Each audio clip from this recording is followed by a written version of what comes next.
दोस्तों फरवरी का महीना चल रहा है और कुछ शहरों में टेम्परेचर जो है लगभग 30 डिग्री के पार पहुंच चुका है। तो एक प्रश्न बनता है कि देश के 100 से ज्यादा शहर क्यों तप रहे हैं।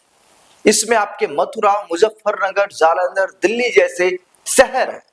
आपको बता दें कि एक स्टडी में खुलासा हुआ है कि इस साल फरवरी में ही देश के कई हिस्सों में पारा सामान्य से ऊपर चढ़ने लगा है।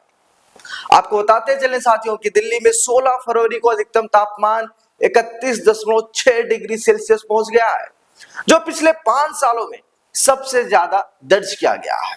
आपको बताते चलेंगे कि प्रयागराज में 13 फरवरी को तापमान 30 डिग्री सेल्सियस रहा, जबकि तेलंगाना के कई इलाकों में 34 से 37 डिग्री सेल्सियस तक गर्मी पड़ रही है। अब एक रिसर्च हुआ है, उस रिसर्च में एक बड़ा दावा किया गया है कि नेशनल एकेडमी ऑफ साइंसेज की पीयर रिव्यूड रिपोर्ट में चौंकाने वाला खुलासा हुआ है।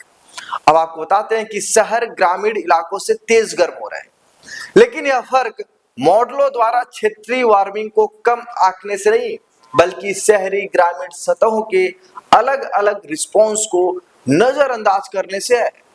आपको बताते हैं कि आईपीसीसी के ज्यादातर क्लाइमेट मॉडल में शहर आसपास के माहौल में पूरी तरह घुल मिल जाते हैं। नतीजा यह है कि शहरी और ग्रामीण लैंडस्केप के बीच का असली अंतर छिप जाता है।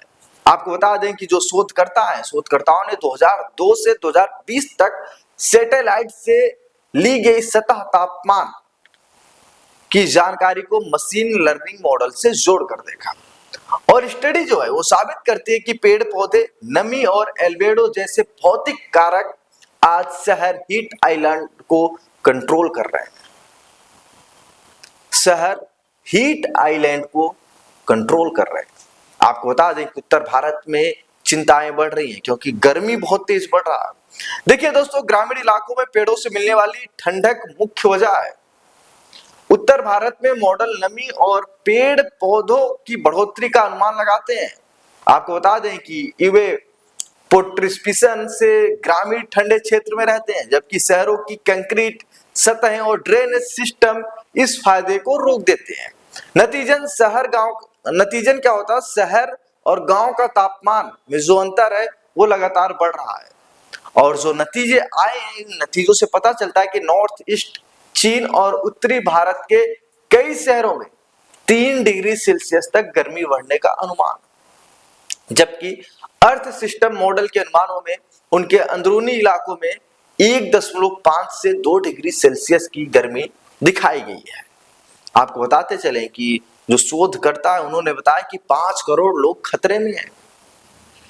देखिए, शोधकर्ताओं ने एशिया, अफ्रीका, पश्चिम एशिया और अमेरिका के 104 शहरों मतलब आबादी 3 से 10 लाख का गहन अध्ययन किया, जहां कुल 5 करोड़ से ज्यादा लोग रहते हैं।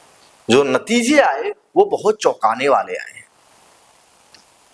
देखिए, 2 डिग्री की वैश्विक बढ़ोतरी के साथ 81% शहरों में दिन के समय तापमान आसपास के ग्रामीण इलाकों में तेजी से बढ़ेगा, और कुछ शहरों में यह बढ़ोतरी 3 डिग्री सेल्सियस तक पहुंच सकती है।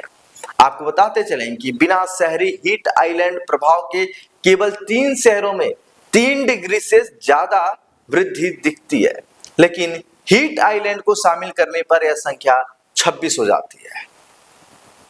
भारत सबसे बड़ा हॉटस्पॉट इसका बन रहा है। यहाँ शहरी क्षेत्रों में तापमान ग्रामीण इलाकों की तुलना में 45% तक ज्यादा बढ़ सकता है। उत्तर भारत के जालंधर, बठिंडा, पटियाला, हिसार, रोहतक, मथुरा, बीजापुर, नांदेड़, अकोला, मुजफ्फरनगर, शाहजहांपुर, सतना और गया जैसे शहरों में वृद्धि अनुमान से 2 गुनी हो सकती है। आपको बता दें कि council on energy, environment and water के मुताबिक देश की 76% आबादी अत्यधिक गर्मी के बहुत उच्च जोखिम में है। 417 जिले अत्यधिक जोखिम वाली श्रेणी में और 201 जिले मध्यम जोखिम वाले श्रेणी में आते हैं। अब आपको बताते हैं कि छोटे शहर ज्यादा गर्म क्यों हो रहे हैं। देखिए दोस्तों, कंक्रीट, डामर और ऊंची इमारतों का घनत्व तेजी से बढ़ रहा है।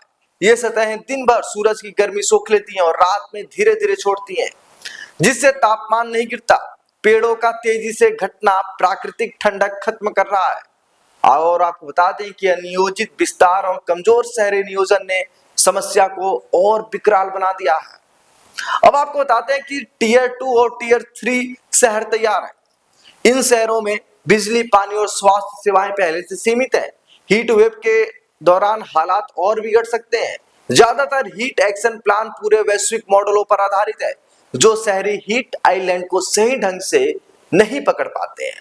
और जो विशेषज्ञ हैं बताते हैं कि टेम्परेरी समाधान काफी नहीं है। शहर नियोजन, कूल रूफ, हरित क्षेत्र बढ़ाना, सामुदायिक कूलिंग सेंटर और शुरुआती चेतावनी तंत्र जैसे दीर्घकालिक कदम बहुत जरूरी है। आप सोच सकते हैं, अगर टेम्परेचर शहर और गांव में 45% तक का अंतर रहेगा तो आप कहां रहना पसंद करेंगे? शहर में रहना पसंद करेंगे या गांव में रहना पसंद करेंगे? आप लोग अपनी राय हमें कमेंट बॉक्स में जरूर बताइए। क्या आपका शहर भी हीट वेव से जूझता है? आप लोग अपनी राय हमें कमेंट बॉक्स में जरूर बताएं। नमस्कार।